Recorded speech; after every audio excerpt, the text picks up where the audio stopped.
Hello, I'm Jeff Cavins, and we're going to look at the readings for the 22nd Sunday in Ordinary Time. All about humility on this one, all about humility. How many times do you get ready to go somewhere and you say to your spouse or your friend, let's go early so we can get a good spot?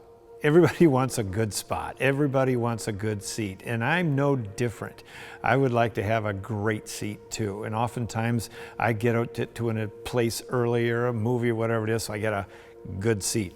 But we learned something about good seats here today with Jesus' teaching as it relates to humility and who we think we are. You know, just who do you think you are? Humility is a proper assessment of who you are in relationship to other people, as far as your importance and your role, and also your proper assessment as to who you are in relationship to God. Humility is the key to being taught. Humility is really the key to learning more. But pride can get in the way sometimes, and we put ourselves ahead, but when we do that, sometimes it kind of knocks us down. Now we want to look at two scriptures. One is Luke chapter 14, where Jesus is teaching about humility and hospitality, and the other is a beautiful reading from Sirach. It talks about how humility really serves us in a practical way. It says in Luke 14, now he told a parable to those who were invited when he marked how they chose the places of honor, saying to them, when you are invited by anyone to a marriage feast, do not sit down in a place of honor. And you know where those places are, lest a more eminent man than you be invited by him. And he who invited you both will come and say to you, give your place to this man. And then you will begin with shame to take the lowest place. But when you're invited, go and sit in the lowest place, so that when your host comes, he may say to you, friend, go up higher. Then you will be honored in the presence of all who sit at table with you. And then he kind of draws a conclusion about this parable and says, for everyone who exalts himself will be humbled, and he who humbles himself will be exalted.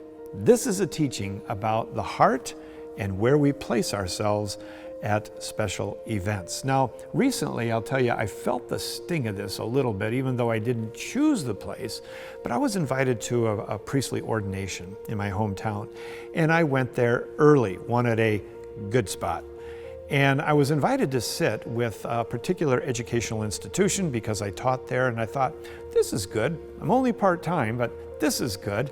It was so good. It was the second row. It was the second row of seats at this ordination. My wife and I were sitting there. The whole place was packed. And somebody came up to my right and tapped me on the shoulder. And they pointed to two professors that were full-time at the institution. I looked up at them and saw them looking at me, and I thought, uh-oh, I'm going to be asked to move from this great place. And I was. And I got up in front of the packed cathedral and I walked towards the back, and I ended up sitting in a place where I couldn't see anything, and I was totally out of the picture. Now, that doesn't bother me so much, but the walk of shame kind of did. Now, I chose to sit there because I was invited, but it really did teach me a little bit about this lesson, and that is that if I'm not invited to sit in a prime place, find a lower place. Allow the host to bring you up to that place. Now, this isn't all about placement of events. This is about the placement of your heart and humility. And that's what we learned from the lesson today. And Jesus tells us, he says, for everyone who exalts himself will be humbled, and he who humbles himself will be exalted. I guess another way of saying this is that we need to take the high road by taking the low place. And if we take the high road by taking the low place, all we have is the upside for promotion, and that we give room for somebody else to honor us in some way, if that is even appropriate. So humility is very, very important here when we are with our brothers and with our sisters. Now, Sirach gives us a wonderful practical reading this week that accents the gospel reading in an amazing way.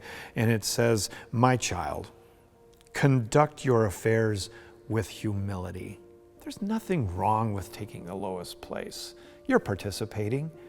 You're participating. Conduct your affairs with humility, and you will be loved more than a giver of gifts. Isn't that something? That if you walk in humility, you're going to be loved even more than someone who gives out lots of gifts to everybody. Something about humility is very attractive, isn't it? I think we find that in the life of some of the great saints like Mother Teresa and John Paul II and some of the other saints, St. Therese, a great humility in their life. Humble yourself the more, the greater you are, and you will find favor with God. What is too sublime for you, seek not. Into things beyond your strength, search not. The mind of a sage appreciates proverbs, and an attentive ear is the joy of the wise. Water quenches a flaming fire, and alms atone for sins. You see, it's the small, it's the humble that ends up having the biggest splash and the biggest effect. I need to learn that constantly. Maybe you do too.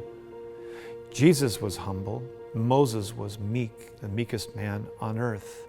The key to learning, the key to serving, and the key to becoming more like Christ is realizing really who you are and taking the low seat. It's the high road to life. God bless you.